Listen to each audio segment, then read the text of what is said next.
Hello all, welcome. In this recording, I will be introducing you to the Anaconda distribution that we will be using to interact with Python at the backend. Anaconda distribution is a very widely used open source distribution that you can use to perform a range of data analytic tasks. This distribution can actually be used for a variety of languages, including Python and R.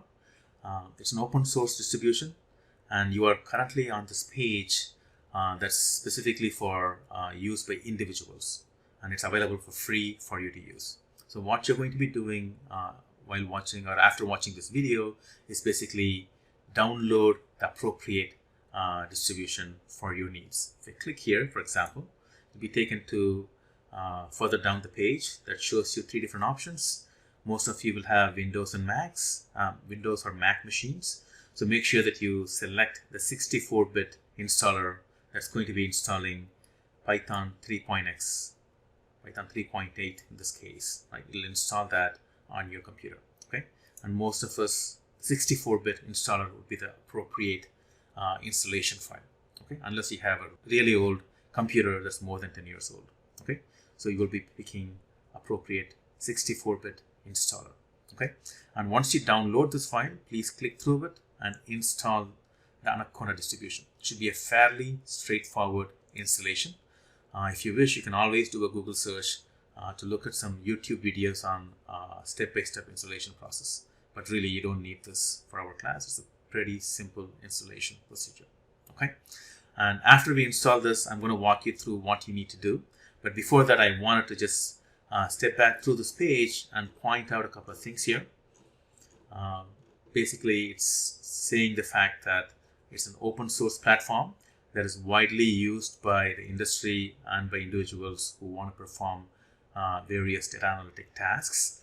That's basically because it has already pre-installed a multitude of machine learning and data science packages. So you don't have to do what is known as package management. I think as you go through the course, you will realize that if you don't have the system, this Anaconda distribution, managing packages on the traditional Python installation might be a bit of a chore. Okay, so this simplifies it a lot by having it pre-installed for many of your users. Okay, easily manage environments using Anaconda, but we won't be doing the third part too much in our class. Okay, we certainly will be using some of the packages. Okay, like pandas and NumPy and more, and it's also widely used in the industry. And for me, I personally like it because it's more user-friendly, and it's also, especially if I use a component of this installation, something called Jupyter Notebooks, is pedagogically very appropriate for teaching a course on Python. Okay, and we'll be looking at that shortly as well. All right. So scrolling down further below is talking about how this builds in.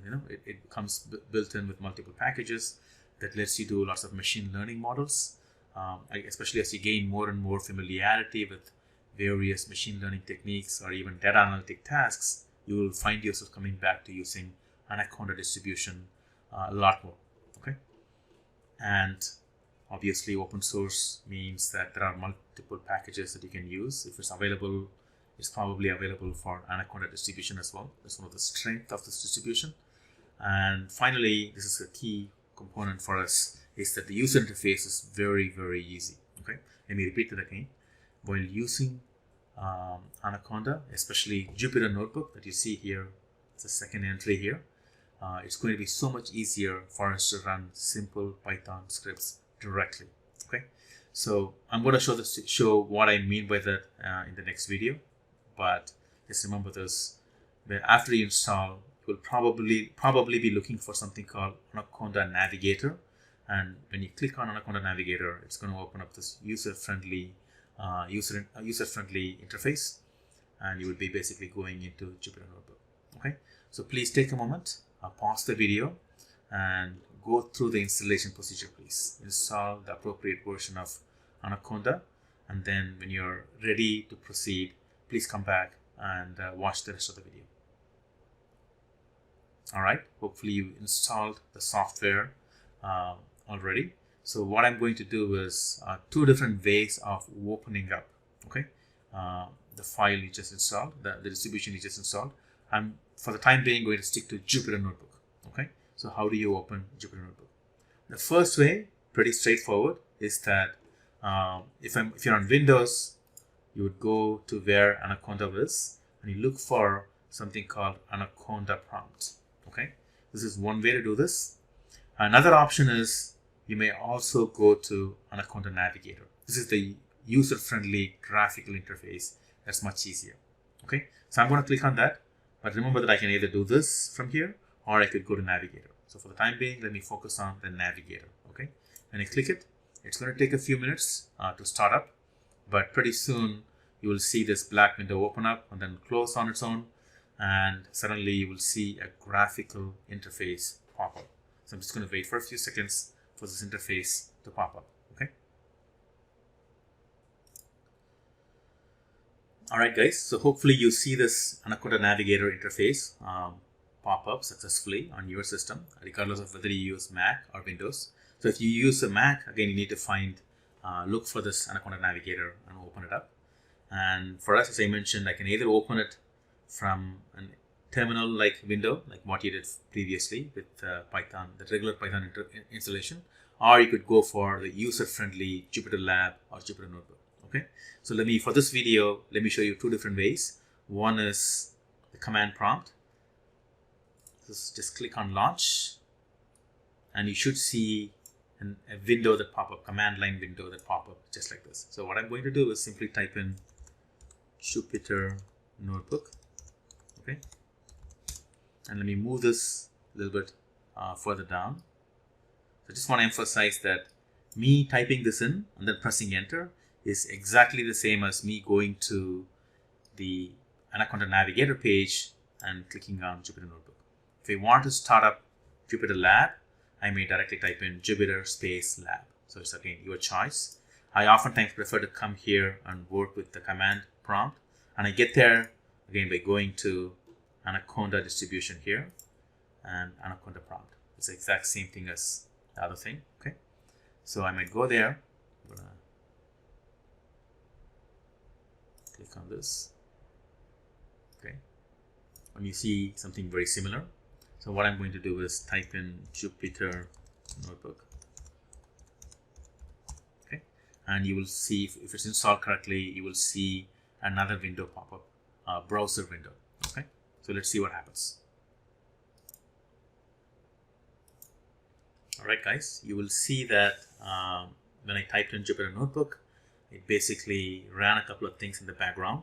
So what you need to do is you don't want to exit out. So you want to keep this in the background, and you will notice that a browser window probably popped up on your screen. So you would want to keep this on the background, right? Maybe if you want to minimize it, but do not exit out, because if you exit out, you're exiting out of Jupyter Notebook. Okay, you don't want to do that. So you want to minimize it and then go to the browser window. All right. So now what you see is a dashboard. Right? This is called a Jupyter Notebook dashboard that looks somewhat like this. Okay. So you should see Jupyter Notebook, and if you install everything correctly, it should show you, I think it should take you to your root folder here. And the root folder has, as you can see, desktop documents. So I believe for Windows, this is C drive /users/nanda or something like that. Again, remember, think back to the traditional Python installation you did. Where did it go when you did the command line interface? That's your root folder, provides you access to desktop. So it should provide you with access to the folders that are on your desktop. If you remember, we were using this folder py4e. Okay, so you could do that, or I can just go back here. Let me go back to, you also see my Dropbox here, but let me go back to the desktop. Let me go back to py4e, and I can actually now begin to work on a Jupyter Notebook directly from this folder. So what I need to do, again, I want you to do this with me, is that you need to go to and click on this new button right here. And if you install everything correctly, you should see new Python 3 option. This is basically saying create a new Python 3 based Jupyter Notebook. Okay.